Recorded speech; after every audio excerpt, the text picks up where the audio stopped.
வணக்கம். இந்த ஓவிய மரபில் ஒருத்தல் என்றால் யானையினுடைய ஒரு பெயர். சங்க இலக்கியம் நமக்கு ஒருத்தல் என்பதை யானை யானைக்கு ஒரு பெயராக சங்க இலக்கியம் குறிப்பிடுகிறது. இந்த பாறை ஓவிய மரபை பற்றி நாம் சென்ற உரையில் பார்த்தோம். பாறை ஓவியங்களில் எங்கெல்லாம் யானைகள் காட்டப்பட்டிருந்தன, அதனுடைய தன்மைகள் என்ன என்பதை பற்றி விரிவாக பார்த்தோம். அதன் தொடர்ச்சியாக இந்த சுவரோவியங்கள் என்று சொல்லப்படுகின்ற இந்த முரல் பெயிண்டிங்ஸ், இதில் கணபதி வடிவமாக, அதாவது விநாயக வடிவமே இடம்பெற்ற ஒரு தன்மையையும், ஒரு முக்கியமான புனித தன்மையில் யானையை காட்டுகின்ற ஒரு மரபையும் நாம் பார்க்க இருக்கின்றோம்.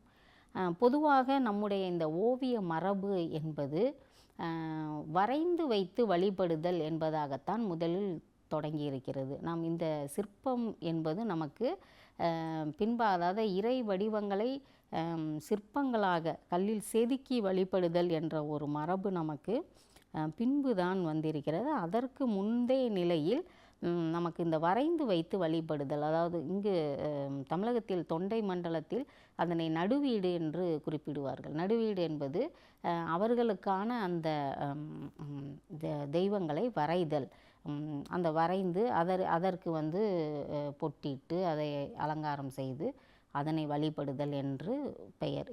இதைத்தான் நாம் வரைந்து வழிபடுதல். பொதுவாக நம்முடைய இந்த சங்க இலக்கியம் காட்டுகின்ற அந்த பொதியில் என்று சொல்லப்படுகின்ற வழிபடுகின்ற அந்த சிறு கோயில் இருந்திருக்க வேண்டும் மன்றத்தில். அங்கும் இந்த உருவத்தை வரைந்து தான் அவர்கள் வழிபட்டிருக்க வேண்டும் என்ற ஒரு கருத்து இருக்கிறது. நமக்கு இந்த பொதியில் மற்றும் இந்த கந்து என்பது இரண்டு நிலைகளாக, கந்து என்பது ஒரு கர்த்தூனாகவோ அல்லது ஒரு மரத்தினுடைய அடி வேராகவோ அது வழிபாட்டில் இருந்திருக்கிறது. இந்த பொதியில் என்று சொல்லக்கூடிய ஒரு சிறிய வழிபாட்டு இடத்தின் உள்ளே ஏதாவது ஒரு ஓவியம் வரையப்பட்டிருக்க வேண்டும் என்பது தான் நாம் உணர்ந்து கொள்ளக்கூடியதாக இருக்கிறது. அந்த வகையில் இந்த சுவர் ஓவியங்களில் திருக்கோயில்களில், தமிழகத்தின் திருக்கோயில்களில் இடம்பெற்றுள்ள சுவர் ஓவியங்களில் கணபதி உருவங்கள் எந்த தன்மை உடையதாக இருந்திருக்கின்றன என்பதை பற்றி நாம் பார்ப்போம். கணபதி நாம் ஏற்கனவே பார்த்தபடி, கணபதி என்பவர் பெரிய கூட்டத்தின், அதாவது பெரிய ஒரு பெரும்பான்மையான மக்களினுடைய ஒரு எளிமையான கடவுளாக இன்று நேற்றல்ல, அவர் தொல்குடி காலத்திலிருந்தே அவர் அப்படித்தான் வளர்ந்து வந்திருக்கிறார் என்பது நமக்கு புரிகிறது. அவருடைய அந்த சிற்ப படிமங்கள் அனைத்தும் அவர் எவ்வாறு அந்த பழங்குடி மக்களின் கடவுளாக இருந்தார் என்பதற்குரிய ஆதாரத்தை தான் நாம் காட்டுகிறது. அதில் முக்கியமாக நாம் பார்ப்பது திபெத்திய வெண்கல சிலைகளில் ஒன்று அவர் ஒரு பழங்குடி மக்களின் தெய்வமாக இருந்த ஒரு தன்மையை காட்டுகிறது. அவர் கையில் ஒரு கோடரி வைத்திருக்கின்றார், ஒரு கேடயம் வைத்திருக்கின்றார், வாள் வைத்திருக்கின்றார். இது போன்ற தன்மை உடையதாக அந்த வெண்கல காலத்தால் மிகவும் முந்தியது, அது திபெத்திய கலைப்பாணியில் அமைந்தது. அந்த மாதிரியான ஒரு சிற்பத்தை நாம் பார்க்கின்றோம். அதனை அடுத்து நீங்கள் பார்த்தீர்கள் என்றால், இந்த மகாகாலர் என்று சொல்லப்படுகின்ற சிவனுடைய ஒரு வடிவம், 64 வடிவங்களில் இந்த மகாகாலர் என்ற மிகப்பெரிய வடிவம். அவர் ஒழுங்குக்கும் நியதிக்கும் சட்டத்திற்குமான கடவுளாக அவர் வழிபட்டு வந்திருக்கிறார். அதாவது கிமு 5-6ஆம் நூற்றாண்டுகளில் மகாகாலர் அப்படி வழிபடப்பட்டு இருக்கிறார். அவருடைய காலடியில் கணபதி இருப்பது போன்ற ஒரு சிற்பமும் திபெத்திய வெண்கல சிலையில் இருக்கின்றது. இந்த இரண்டு சிற்பங்களும் ஒரு முக்கியமான ஒரு சமூகவியல் நோக்கை நமக்கு கொடுக்கிறது. அதாவது பொதுவாக பழங்குடி மக்கள் புதிதாக உருவான சட்டத்திற்கும் நீதிக்கும் ஒழுங்கிற்கும் கட்டுப்படாதவர்கள். அவர்கள் புதிதாக தோன்றிய அரசிற்கும் கட்டுப்படாத தன்மை உடையவர்கள். அந்த வகையில்தான் இந்த மகாகாலர் என்ற சட்டம் ஒழுங்கு நியதிக்கான இந்த கடவுளினுடைய காலடியில் கணபதி, அதாவது யானைத்தலையுடைய கடவுள் கீழே கிடப்பதாக அந்த சிற்பம் வடிவமைக்கப்பட்டது.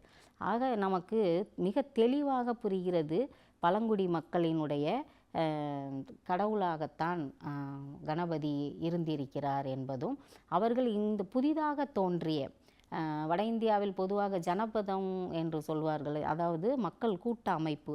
இந்த ஜனபதங்கள் என்று சொல்லக்கூடிய இவற்றையெல்லாம் ஒன்று சேர்த்து தான் மகத பேரரசே உருவாகியது என்றதை நாம் பண்டைய இந்திய வரலாற்றில் நாம் பார்க்கின்றோம்.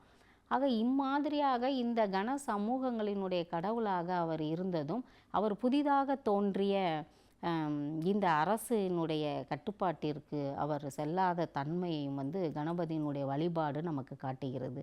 ஆக இந்த கணபதியினுடைய இன்றைய நிலையில் கணபதியினுடைய வழிபாட்டில் கூடுகின்ற அந்த மக்களினுடைய பெருந்திரள், அவர்களுடைய அந்த ஆரவாரம், அவர்களுடைய அந்த வழிபாட்டு தன்மை, ஒரு எளிய நிலையில் அவர் எல்லா இடத்திலும் வியாபித்து இருக்கக்கூடிய இவை எல்லாவற்றையும் பார்க்கும் பொழுது கணபதியினுடைய தோற்றம் என்பது வெகு காலத்திற்கு முன்பே இந்திய மண்ணில் நிலை பெற்று இருந்தது என்பதை பார்க்கிறோம். மோனியர் வில்லியம்ஸ் என்ற ஒரு அறிஞர் கணபதியினுடைய இந்த ஒரு பண்பினை பற்றி மிக அழகாக அவர் குறிப்பிடுகின்றார். இந்தியாவினுடைய கோயில் முகப்புகளிலோ அல்லது எந்த ஒரு அரண்மனை வாயில்களிலோ ஒரு கணபதியினுடைய வடிவம் இருக்கிறது என்பதை வில்சன் என்பவர் குறிப்பிடுகிறார். இவையெல்லாம் சுட்டக்கூடியவை என்னவென்றால், கணபதி அச்சம் தரக்கூடியவராக இருந்திருக்கிறார். அவர் விக்னேஸ்வரர், அதாவது நாம் ஏற்கனவே பார்த்தோம், விக்னேஸ்வரர், விக்னகிருதர், இது போன்ற அவருடைய அந்த பெயர்கள் அவை இடர்பாடுகளை, விக்னம் என்றால் இடர்பாடு, இடர்பாடுகளை தரக்கூடியவர் என்ற தன்மையில் தான் இருக்கின்றார். அப்போ இடரினை தவிர்க்க தான் அவரை முதலில் வணங்கிவிட்டு எந்த ஒரு செயலையும் தொடங்க வேண்டும் என்ற ஒரு தன்மையை மக்கள் கொஞ்சம் கொஞ்சமாக தங்களுடைய பழக்கத்திற்கு கொண்டு வந்திருக்கிறார்கள். உண்மையில் இடர்பாடை அவர் யாருக்கு கொடுத்தார் என்பதில் தான் இந்த கேள்வி அடங்கியிருக்கிறது. அவர் இடர்பாடுகளை அவரை வழிபடாத அவருடைய அந்த பழங்குடி தன்மைக்கும் அவருடைய மக்கள், லோகபந்து என்று சொல்லக்கூடிய இந்த உலக மக்களின் நன்மைக்காக காவலனாக நிற்கின்ற அவர் இந்த உலக நன்மையினுடைய எதிரிகளாக விளங்குகின்ற அந்த தன்மையினருக்குத்தான் அவர் இடர்பாடுகளை கொடுத்திருக்கிறார். இதனால் தான் அவர் விக்னேஸ்வரன் என்றும் விக்னங்களை தரக்கூடியவர் என்ற அந்த செயல்பாட்டிற்குரிய தலைவராகவும் அவர் காட்டப்பட்டிருக்கிறார். அந்த வகையில் பார்க்கும் பொழுது முதலில் எந்த ஒரு வழிபாட்டு நிலையிலும் கணபதியை வணங்கிவிட்டு அந்த செயலை தொடங்குவதற்கு முன்பாக அதில் உள்ள இடர்பாடுகளை தவிர்த்து அவர் அதில் வெற்றியையும் அதில் வளமையையும் வாழ்த்தையும் தர வேண்டும் என்று அவரை பணிந்து வேண்டிக் கொள்வதன் மூலமாக அவர் தன்னுடைய இடர்பாடுகளை நிறுத்தி கொள்வார் என்ற பெரிய பழங்குடி நம்பிக்கைகளின் வாயிலாகத்தான் கணபதியினுடைய வழிபாடு முதலில் எந்த ஒரு கடவுளை வணங்குவதற்கு முன்பாக அவரை வணங்க வேண்டும் என்பது. அப்படி எப்படி இவர் இடர்பாடுகளை கொடுப்பார் என்பதற்கு நம்முடைய திரிபுராந்தகரினுடைய அந்த புராணமே ஒரு மிகச்சிறந்த சான்று. திரிபுரத்தை எரிப்பதற்கு சிவபெருமான் தேரேறி செல்லும் பொழுது எல்லா மும்மூர்த்திகளும், அதாவது பிரம்மனும் செல்கிறார், விஷ்ணுவும் செல்கிறார், அதோடு தேவாதி தேவர்கள் அனைவரும் செல்கின்றனர். அந்த வகையில் அப்படி கிளம்பும் பொழுதுதான்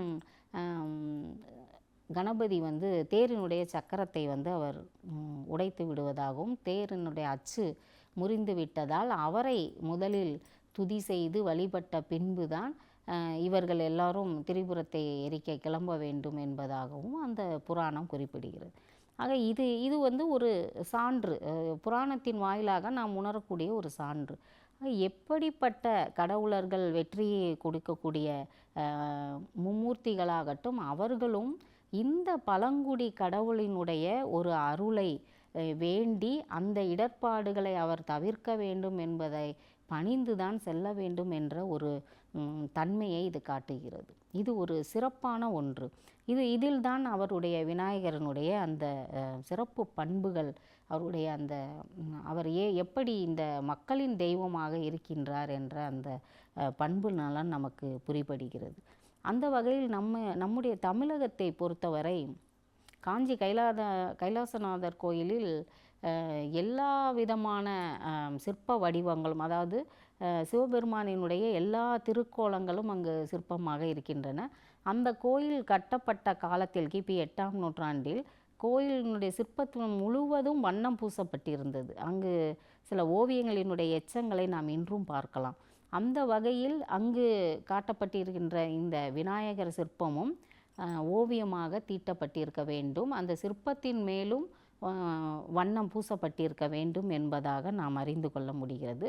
அங்கு உள்ள கணபதி மிகவும் ஒரு எளிமையான அழகான திருக்கோலத்தில் ஒரு கோட்ட சிற்பமாக அவர் அமர்ந்த கோலத்தில் காட்டப்பட்டிருக்கின்றார். இது நமக்கு காலத்தால் முந்தைய ஒரு சுவரோவிய தன்மைக்கு ஒரு சான்றாக இருக்கின்றது. அதன் பின்பு நாம் தஞ்சை பெரிய கோயிலினுடைய அந்த சாந்தார நாளிகை என்று கருவறையை சுற்றி இருக்கின்ற அந்த கருவறையை நாம் சுற்றி வருகின்ற பாதை, அதை சாந்தார நாளிகை என்று குறிப்பிடுவோம். அந்த சாந்தார நாளிகையினுடைய சுவர் பகுதிகளில் முதலாம் ராஜராஜன் ஓவியங்களை தீட்டி வைத்திருக்கிறார். அதில் இந்த சுந்தரருடைய வாழ்க்கை வரலாறு மற்றும் தட்சிணாமூர்த்தி வடிவம், அதன் பின்பு திரிபுராந்தகர் வடிவம், இது போன்ற உலக புகழ்பெற்ற அந்த ஓவியங்கள் இருக்கின்றன. இவை கிபி 10ஆம் நூற்றாண்டு, முதலாம் ராஜராஜன் காலத்திய அந்த ஓவியம், அவரே அதை வரைந்திருக்கிறார். அந்த வகையில் இந்த திரிபுராந்தகர் ஓவியத்தில் நாம் முன்பே அந்த புராணத்தில் கூறியது போன்ற அந்த காட்சியை நாம் பார்க்க முடிகிறது. எல்லா தேவர்களும் அந்த சிவபெருமானோடு போருக்கு கிளம்பி செல்கிறார்கள் அந்த முப்புறங்களை எரிக்க. அப்படி செல்லும் பொழுது முருகப்பெருமான் மயிலேறி செல்வதாகவும் இவர் மூஞ்சூர் வாகனத்தில் விநாயகர் செல்வதாகவும் அந்த ஓவியத்தில் காட்டப்பட்டிருக்கிறது. இது நமக்கு காலத்தால் முந்தைய ஒரு ஓவியத்திற்கான ஒரு சான்றாக நாம் பார்க்க முடிகிறது. அதன் பின்பு நாம் பார்த்தோம் என்றால் இந்த திருவாரூர் என்று மிக பழமையான தலம், அதாவது ஆரூர் எப்பொழுது தோன்றியது என்று அறிய முடியவில்லை என்று நாவுக்கரசர் வியந்து பாடுவார். இந்த தலம் என்று தோன்றியதோ, புவி தோன்றிய நாளில் இத்தலம் தோன்றியதோ என்பதாக அவர் குறிப்பிடுவார். அவ்வளவு பழமையான அந்த திருக்கோயிலில் அசலேஸ்வரர் என்ற அந்த கற்றளியில் விநாயகரினுடைய இது நாயக்கர் கால ஓவியமாக விநாயகரனுடைய சுவர் ஓவியம் காட்டப்பட்டிருக்கிறது. பொதுவாக இந்த விஜயநகர நாயக்கர் காலத்தில் நமக்கு விநாயகரனுடைய அதிகமான சுவர் ஓவியங்கள் நம்முடைய தமிழகத்தினுடைய கோயில்களில் கிடைக்கின்றன.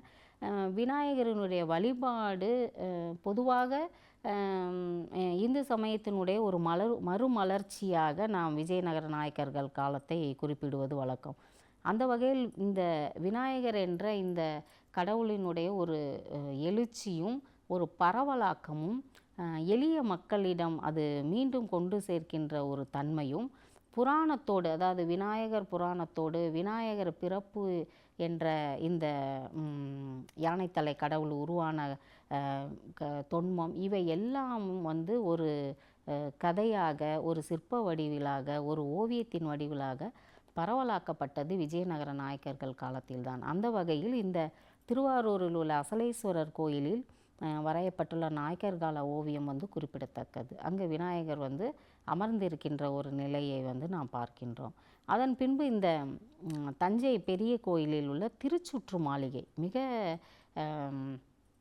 நீளமான திருச்சுற்று மாளிகை. தஞ்சை பெரிய கோயில் மிகப்பெரிய வளாகத்தை உடைய கோயில் என்பதால் அந்த திருச்சுற்று மாளிகையில் நாயக்கர்கள் முழுவதும் ஏற்கனவே அங்கு ஓவியங்கள் வரையப்பட்டிருக்க வேண்டும். அதில் நாயக்கர்கள் அந்த ஓவியத்தை மீண்டும் அவர்கள் புதியதாக ஓவியங்களை வரைந்தார்கள். அதில் ஒரு ஓவியம் விநாயகரனுடைய வடிவமாக இருக்கின்றது. விநாயகருக்கு கவரி வீசுவது போன்று அவர் அமர்ந்த கோலத்தில் இருக்கிறார்.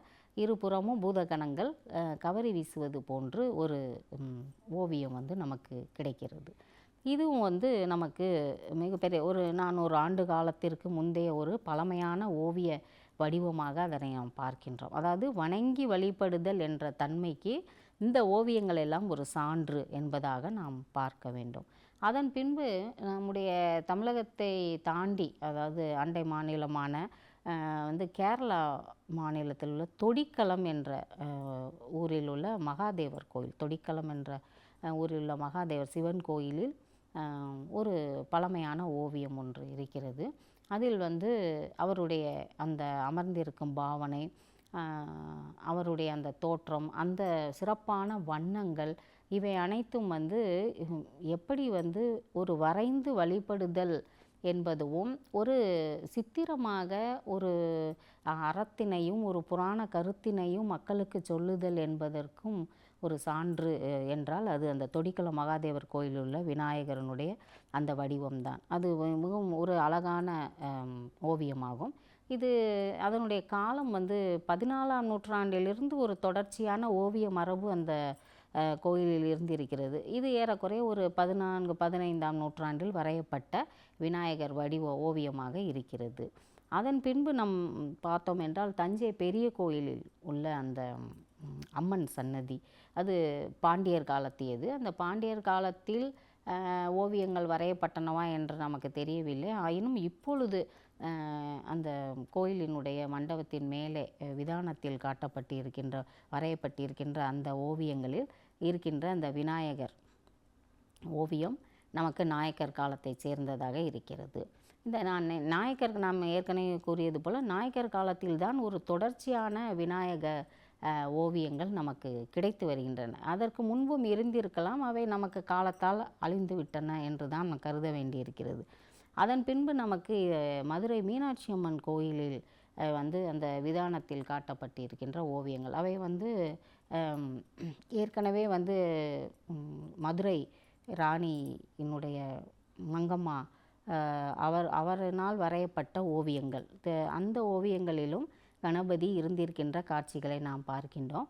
இந்த மீனாட்சி அம்மன் கோயிலில் சிவபெருமான் மீனாட்சி சுந்தரேஸ்வரருடைய அந்த திருக்கல்யாணத்தில் விநாயக கடவுளை அமர்ந்து வந்து அந்த யாக வேள்வியினை பிரம்மனுக்கு எதிராக அமர்ந்து அந்த தொடங்கி வைக்கின்ற ஒரு ஓவிய காட்சியை நாம் வந்து மேலூர் அருகிலுள்ள அந்த கோயில்பட்டி என்ற ஊரில், அது ஒரு சோழர் கால கற்றளி, அந்த கற்றளியில் வந்து நாயக்கர்கள் அந்த ஓவியத்தை வரைந்து வைத்திருக்கிறார்கள்.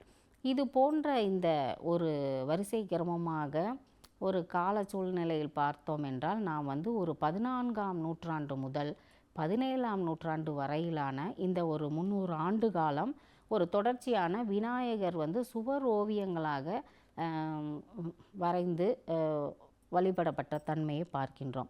அதன் பின்பு மராத்தியர்கள் காலத்தில் விநாயகர் வழிபாடு மிகவும் பரவலாக்கப்பட்டது.